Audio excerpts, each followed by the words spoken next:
Halo semuanya, jumpa lagi dengan saya Yoli Agnesia. Kali ini kita akan lanjutkan pembahasan topik pada mata kuliah kalkulus integral untuk teorema dasar kalkulus. Ada beberapa materi sih sebenarnya ya di dalam pembahasan kali ini. Pertama, kita akan bahas teorema dasar kalkulus 1, kemudian teorema dasar kalkulus 2, teorema nilai rata-rata untuk integral. Ya, cuman 3 itu ya. Oh iya, tambahan nanti ada sifat teorema untuk fungsi genap dan fungsi ganjil ya pada integral gitu. Oke, dah. Jadi teorema dasar kalkulus 1 itu berbicara mengenai anti turunan dari suatu fungsi gitu ya. Jadi bisa kita lihat di sini kalau kita punya sebuah fungsi yang kontinu pada suatu interval tertutup A sampai B dan ada X pada interval buka A, B, maka turunan dari integral A sampai X dari ft dt itu adalah si fx itu sendiri.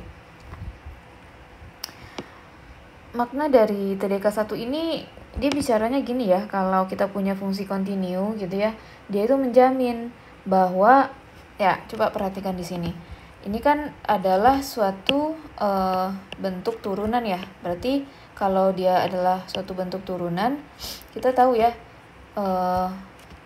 sebelumnya bahwa anti turunan, ini sedikit flashback ya. Flashback mengenai anti turunan ini cukup ini ya, kita ambil ke satu aja ya. Anti turunan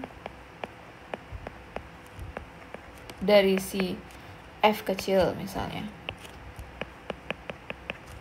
itu adalah f besar kan gitu, terus c deh gitu. Oke, nah kalau ini berlaku ya, itu sama saja artinya dengan turunan dari si f besar itu terhadap x adalah si f kecil itu ya. Jadi kalau anti turunan f kecil adalah f besar, maka turunan dari f besar itu haruslah f kecil. Nah, jadi ketika kita punya bentuk turunan dari suatu bentuk integral ini adalah f kecil, ini mengindikasikan apa? Ya, ini mengindikasikan bahwa anti turunan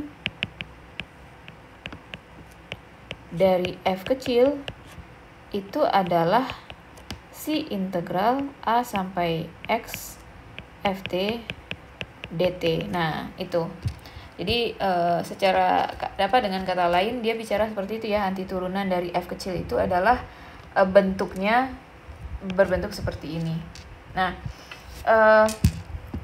apa syarat fungsi yang punya anti turunan seperti ini? Nah, dia bilang gini, syarat fungsi itu haruslah kontinu di interval tutup dan dia punya titik-titik ya, titik x pada interval buka. Jadi syarat utamanya itu adalah dia adalah fungsi kontinu.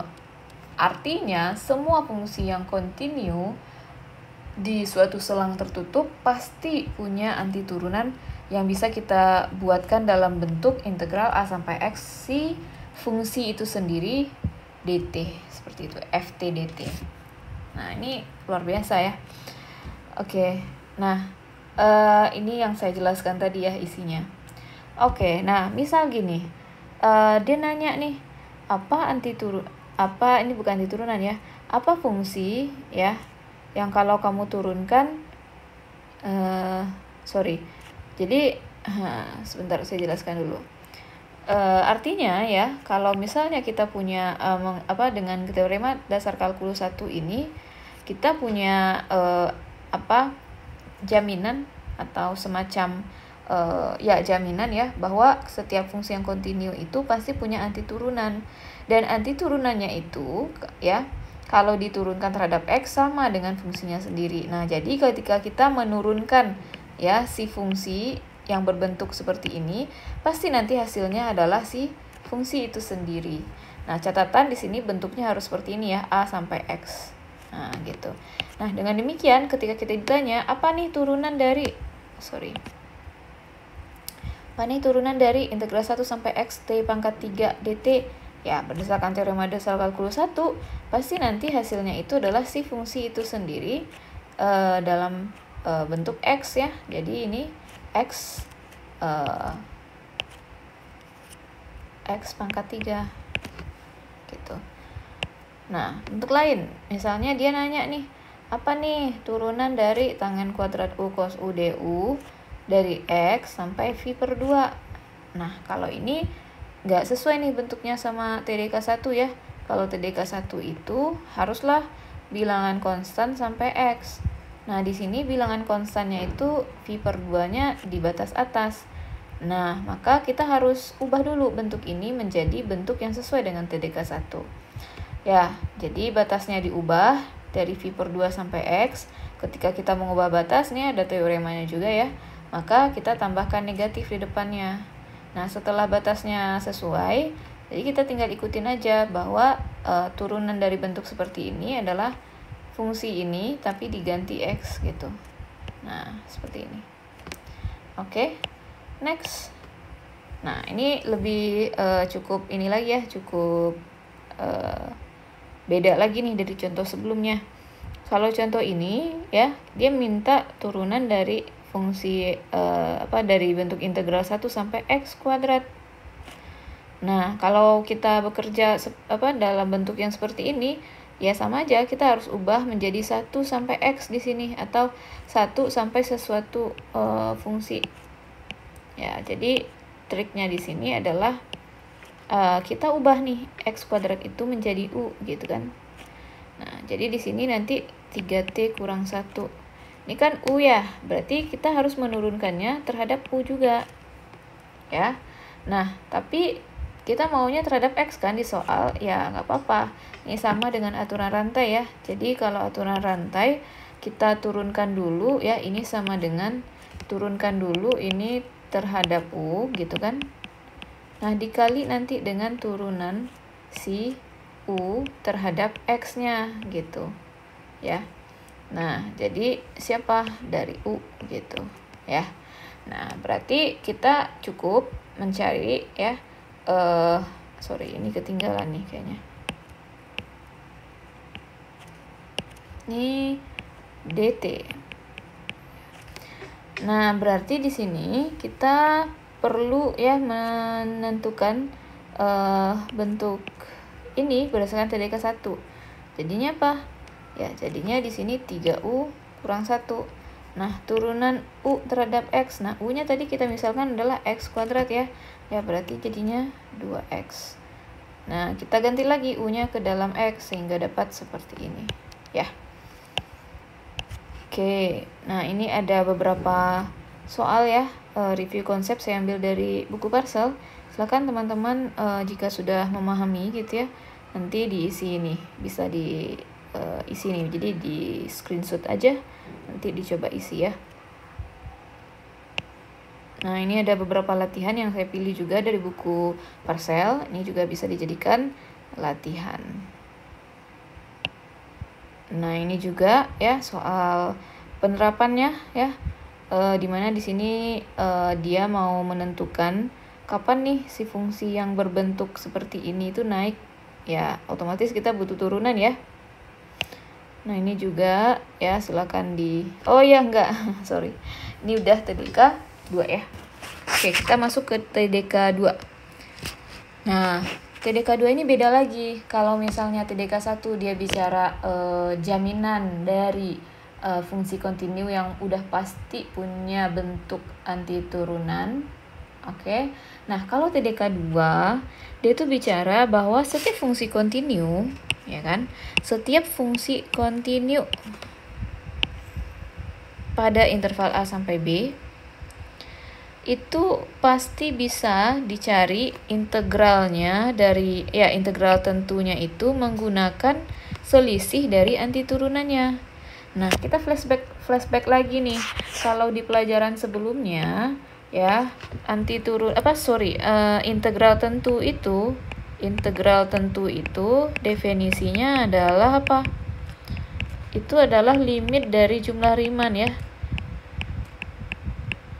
Nah, kita harus menghitung jumlah Riemann dulu, kemudian menentukan limitnya untuk bisa mengetahui integral tentu.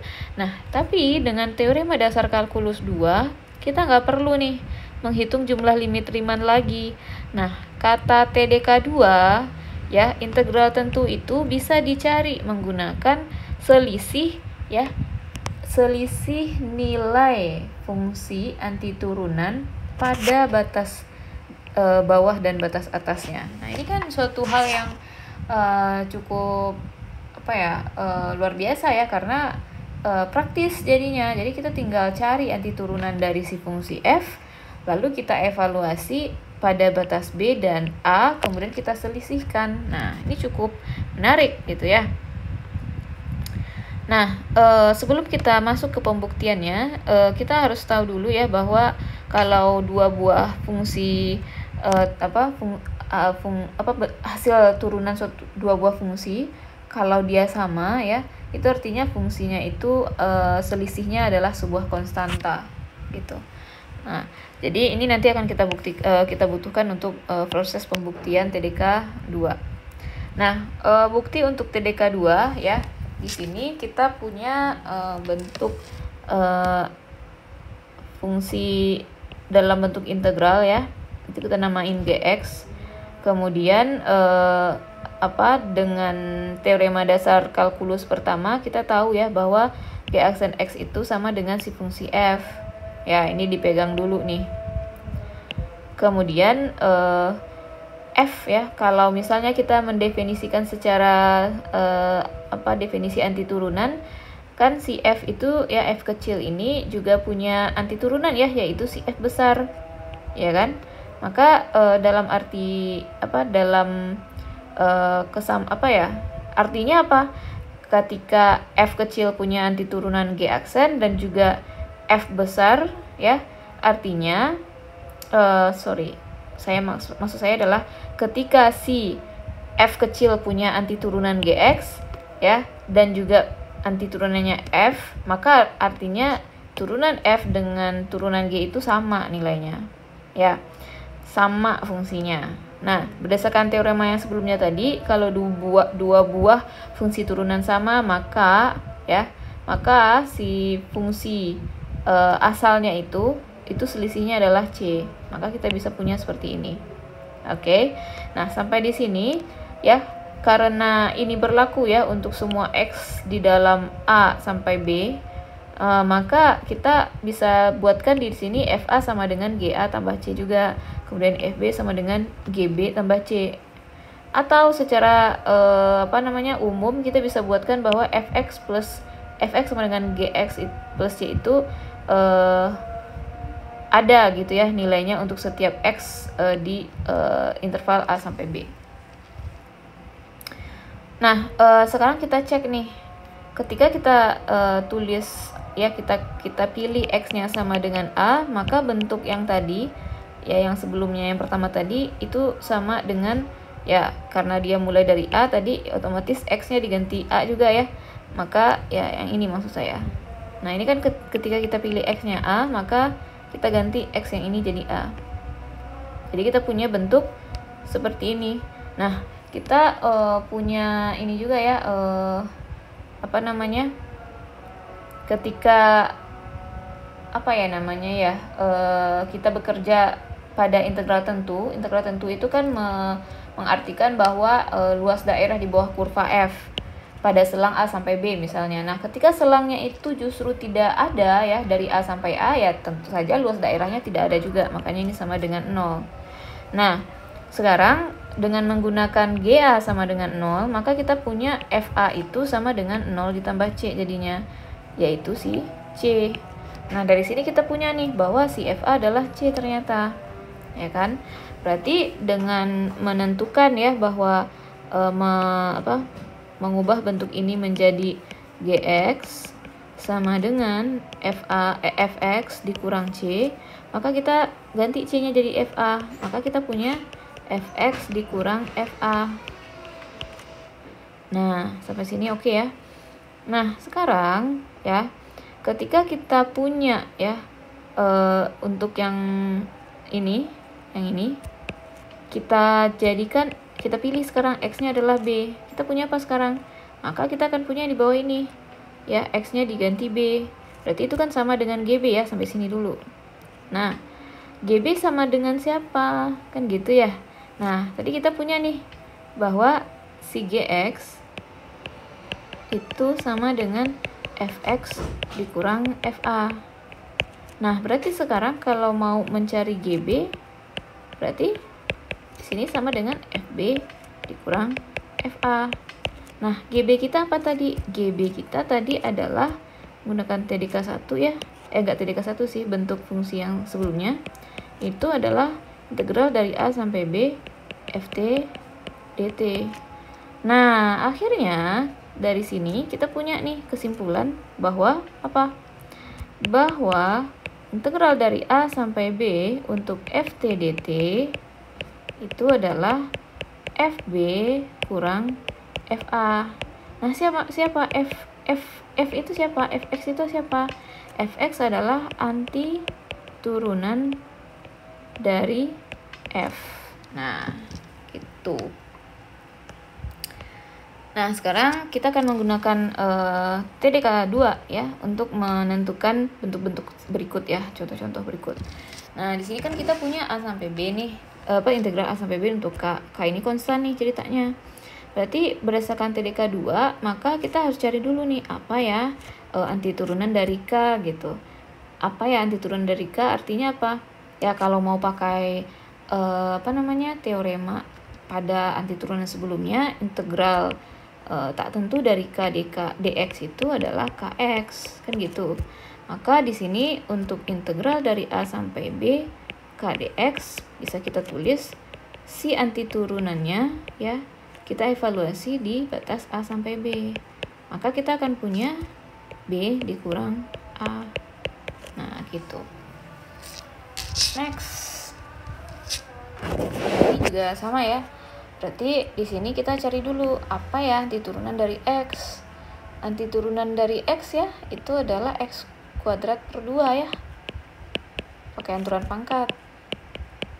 Nah, kemudian kita evaluasi di batas a sampai b. Jadinya b kuadrat per 2 dikurang a kuadrat per 2. Sesimpel itu ya kalau kita menggunakan TDK 2. Nah, ini juga sama ya, sama prosesnya. Teman-teman bisa lihat aja ya, ini sudah dicari nih. Jadi cari dulu anti turunan ini, dapat ini. Cari dulu anti turunan ini, dapat ini. Lalu dievaluasi dari batas 0 sampai 8. Jadi disubstitusi nih. Jadi kalau mensubstitusi itu batas atas dulu yang disubstitusi, dapatlah ini. Setelah itu kita kurangkan dengan ketika kita mensubstitusi batas bawah, dapatlah ini. Nah, kemudian tinggal dioperasikan aja. Oke, kita next dulu. Apa lagi nih? Ya. Nah, sekarang kita masuk ke teorema aturan substitusi untuk integral tak tentu. Nah, jadi ini adalah salah satu metode dalam mengintegralkan ya, dalam menentukan anti turunan ketika integran atau fungsi yang kita integralkan itu bentuknya tidak bisa dikerjakan hanya menggunakan aturan pangkat saja. Sebenarnya kita ini seperti halnya melanjutkan aturan pangkat di perumum ya. Oke. Baik, di sini kita punya sebuah fungsi g. Fungsi ini adalah fungsi yang terdiferensialkan ya. Kemudian fungsi f itu adalah fungsi antiturunan dari f.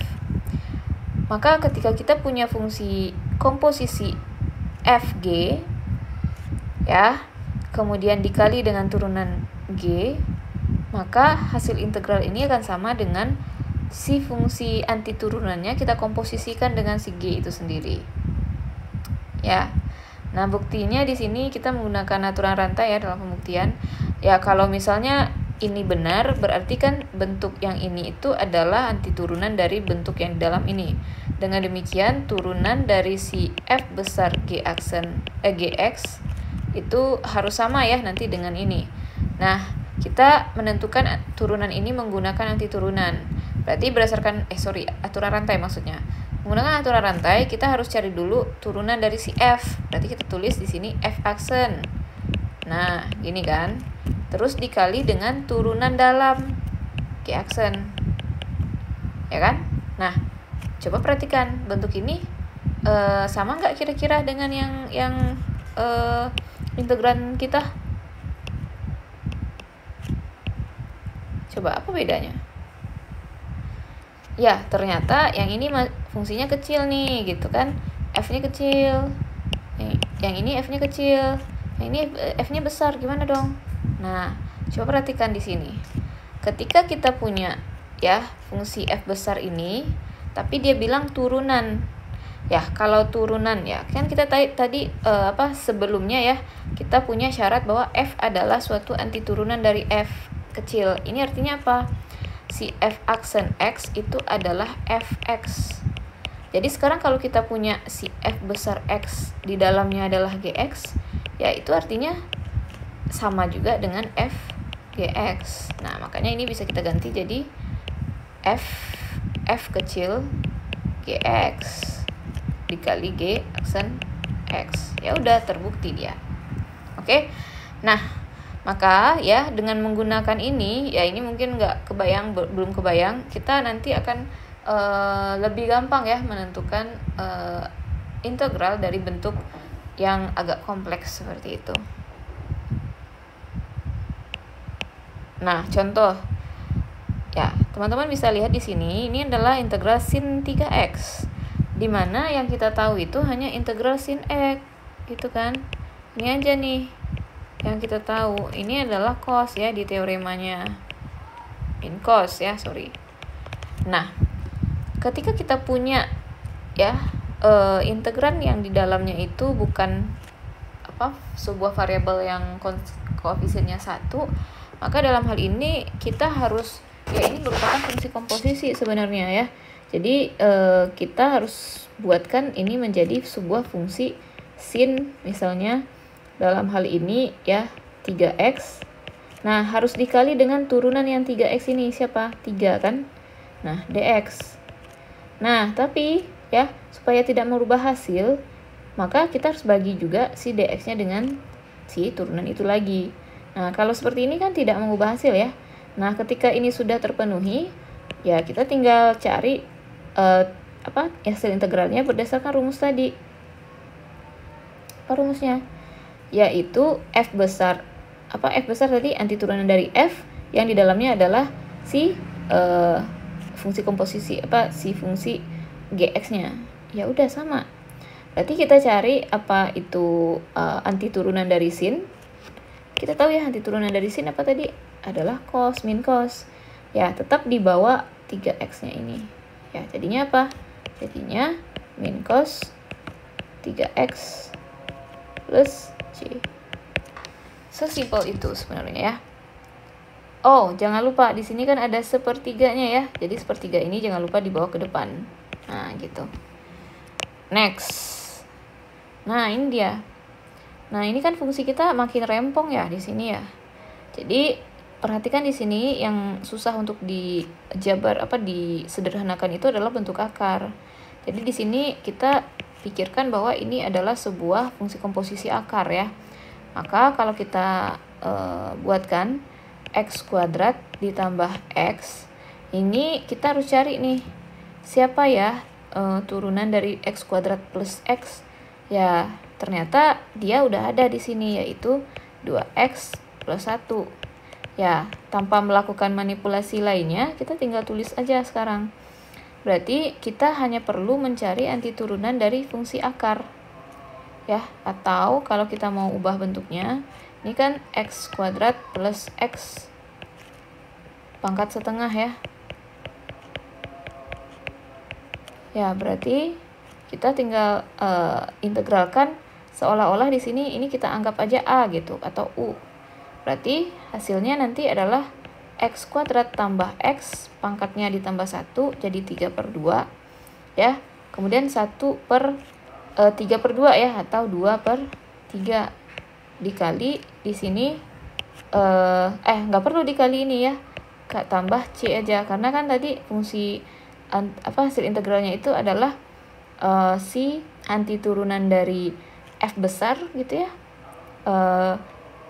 yaitu si F kecil yang di dalamnya itu maksud saya adalah antiturunan dari si fungsi akar ini, kemudian di dalamnya tetap dipertahankan X kuadrat tambah X. Nah, atau ya yang biasanya dilakukan di kelas ya, nah kita akan lebih gampang ya kalau ini kan kita melakukan pemisalan dan substitusinya itu hanya di pikiran kita aja. Nah, saya akan coba jelaskan kalau misalnya kita melakukannya benar-benar kita substitusi ya. Jadi kita ulang lagi, misal di sini integral akar dari X kuadrat plus 1 plus X 2X plus 1 dx. Nah, lakukan pemisalan ya, lakukan substitusi. Berarti apa yang akan kita misalkan? Kita misalkan U ya, variabelnya. Apakah harus U? Ya enggak ya, bisa P juga, bisa A juga, bebas. Tapi di sini saya pilih U. Misal U itu adalah kita pilih fungsi yang kita misalkan itu dalam bentuk yang kompleks. Ya, ini enggak kompleks. Ya, ini kenapa terkategori kompleks? Karena dia di dalam akar ya, yang mana ini nggak bisa disederhanakan. Kalau di dalam akar ya bisa sebenarnya, cuman rumit gitu. Oke, berarti di sini U-nya adalah X kuadrat plus X. Jangan dimisalkan semuanya. Kalau dimisalkan semuanya, ya nggak ada gunanya ya. Nah, kemudian kita turunkan du dx adalah 2X plus 1. Nah, dengan demikian ya, kita bisa ubah di sini bahwa karena kita memisahkan ini sebagai U, otomatis yang ini juga harus dimisalkan, yang ini juga harus dimisalkan, terutama dx. Maka menggunakan turunan du kita dapat nih dx sama dengan, atau gini deh supaya gampang lagi. Ketika kalian menurunkan u itu tulis aja du-nya di sini. Yang ini tuh dx-nya di sini. Jadi du per dx tadi kita kalikan dx-nya ke sebelah sini gitu ya. Nah, dari sini sisakan dx sendiri. Jadi kita punya du per 2x plus 1. Nah, menggunakan pemisalan inilah kita mengganti soal integral yang di soal kita tadi. Berarti ini integral apa jadinya? Integral u 2x plus 1. dx-nya apa? Du per 2x plus 1 juga. Nah, dari sini kita bisa sederhanakan, dicoret itu ya. Sehingga kita punya di sini integral akar U atau U pangkat setengah DU. Kemudian 1 per setengah tambah 1 dan U setengah plus 1 plus C. Nah, dari sini kita sederhanakan ya, 1 per setengah tambah 1 itu 1/3/2 atau 2/3. U-nya apa? U-nya X kuadrat plus X per pangkat 3/2 plus C. Ya.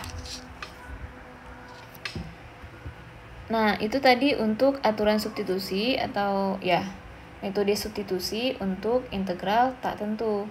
Nah, kalau kita bekerja di integral tentu, apakah masih bisa menggunakan integral metode substitusi? Ya, tentu saja bisa ya, karena pada dasarnya integral tak tentu itu menggunakan antiturunan juga kan. Nah, maka di sini kita cukup cari dulu antiturunan dari fungsi ini, lalu setelah itu kita evaluasi ya hasil evaluasi fungsi antiturunan tersebut pada batas baru ya. Jadi batasnya itu juga kita harus ganti ke dalam pemisalan kita. Jadi di sini yang dimisalkan itu adalah gx ya. Contoh. Nah, ini saya jelaskan yang tertulis aja ya. Jadi di sini yang dimisalkan adalah fungsi ini, bentuk yang kuadrat ini u. Maka kita akan punya du-nya adalah ini diturunkan ya, x kuadrat diturunkan 2x, 2x diturunkan adalah 2. 6 diturunkan 0, jadi kita nggak tulis. Nah, setelah itu kita kan butuhnya dx ya di sini. Maka kita ganti nih dx gini. Sebenarnya bisa langsung ya, du sama dengan 2x plus 2 dx kan gitu. Kita perhatikan nih di sini kan butuhnya x tambah 1. Ya, makanya kita melakukan penyederhanaan. Kita tarik 2 keluar, sisa x plus 1 dx. Nah, dari sini ya kita bisa sebenarnya mau pakai dx, boleh, bebas ya. Mau pakai dx aja langsung gimana? Boleh juga. Berarti du per 2 kali x plus 1. Nah, berarti nanti ya yang ini saat kita mengganti itu langsung di sininya nanti du-nya per gitu ya. Jadi ini bisa kita ganti x plus 1 per u kuadrat. Di sini du-nya per 2x plus 1. Nah, ini tinggal dicoret. Kan gitu sebenarnya. Atau cara lainnya itu adalah, ini sebenarnya kenapa nggak pakai satu cara aja? Karena di luar sana banyak sekali orang-orang macam-macam caranya gitu. Jadi semuanya itu benar ya. Jadi tidak menutup ke satu cara aja. Mana yang kita nyaman gitu. Nah, ada cara lain gini. Kan dia udah tahu nih bahwa di atas sini tuh ada x plus 2 plus 1. Maka ya bentuk si du-nya tadi ya. Jadi di sini kan ada x plus 1 dx. Nah, jadi dia dia ubah bentuk du sama dengan tadi itu yang menyisakan yang dibutuhkan. Yang dibutuhkan kan cuma ini aja. Ya. Maka kita bisa tulis ya x plus 1 dx adalah du per 2. Seperti ini. Jadi nanti ketika kita mengganti ya, x plus 1 dx ini bisa langsung kita ganti menjadi du per 2. Nah, gitu. Ya, jadi dengan cara yang kedua itu kita bisa langsung ganti integral du per 2 per u kuadrat. Nah, sekarang bedanya dengan metode substitusi yang anti turunan, untuk batas 0 sampai 1 nggak boleh kita bawa lagi ke sini karena variabel kita sudah u. Maka di sini ada pemisalan yang kedua, yaitu pemisalan batas. Nah, pada pemisalan batas saat x-nya sama dengan 0, maka u-nya berapa? Nah, untuk mendapatkan u kita substitusi lagi ke rumus u kita tadi. Rumus u kita kan berbentuk apa? Pemisalan u kita adalah x kuadrat plus 2x plus 6. Jadi kita substitusi 0 ke sini. Dapatlah u-nya 6. Begitu juga untuk mencari u2 dengan x-nya sama dengan 1. Dapat u-nya 9. Nah, batas u inilah yang bisa kita bawa. Nah, makanya di sini batasnya yang 0, 1 itu menjadi 6 sampai 9. Nah, baru setelah itu kita cari nih anti turunan dari u pangkat min 2 ya, pakai aturan pangkat dapat ini. Baru setelah itu kita evaluasi langsung dengan batas u-nya gitu ya. Oke, ini ada contoh lain, silakan teman-teman pelajari ya. Ini juga ada contoh-contoh soal latihan ya yang saya ambil dari buku Parsel. Silakan kalau mau ya, silakan di screenshot dan dikerjakan. Nah, ini untuk metode substitusi yang tak tentu. Ini metode substitusi yang tentu. Dan ini ada beberapa soal aplikatif. Ya, ini juga soal aplikatif, silakan dipelajari juga. Nah, next, sekarang kita bahas nilai rata-rata dari suatu fungsi. Apa itu nilai rata-rata dari suatu fungsi? Ya, kalau kamu punya fungsi yang bisa diintegralkan pada batas A sampai B, nilai rata-ratanya itu bisa didefinisikan sebagai integral A sampai B dari fungsi tersebut dibagi dengan selisih intervalnya, selang intervalnya. Maka, ya, dengan demikian ya, kita punya nih teorema nilai rata-rata untuk integral. Kata teorema ini, ya, kalau fungsi itu kontinu, pasti ada suatu bilangan C di antara A sampai B itu, yang mana nilai fungsinya itu nanti akan sama dengan nilai rata-rata fungsi. Nah, ini unik kan? Unik dong, ya. Jadi dia menjamin nih, asalkan fungsi itu kontinu, pasti ya nilai rata-rata dari fungsi itu sama dengan nilai fungsi di suatu titik pada interval yang dia kontinu itu. Nah, ini untuk bukti silahkan dipelajari aja ya. Saya mau langsung ke contoh soal. Misal di sini kita punya fungsi f(x) sama dengan x kuadrat. Nah, dia kan mau kita untuk menemukan nilai c, titik c, agar fungsi x kuadrat ini memenuhi teorema nilai rata-rata. Nah, berdasarkan teorema nilai rata-rata kan f-nya harus kontinu ya. Ini udah kontinu ya. Sekarang kita tinggal cari nilai rata-ratanya. Berarti kan kita mau cari kalau memenuhi teorema nilai rata-rata berarti fc sama dengan nilai rata-rata. Kan gitu. Fungsi f. Maka kita cari dulu apa nilai rata-ratanya. Nah, definisinya tadi apa?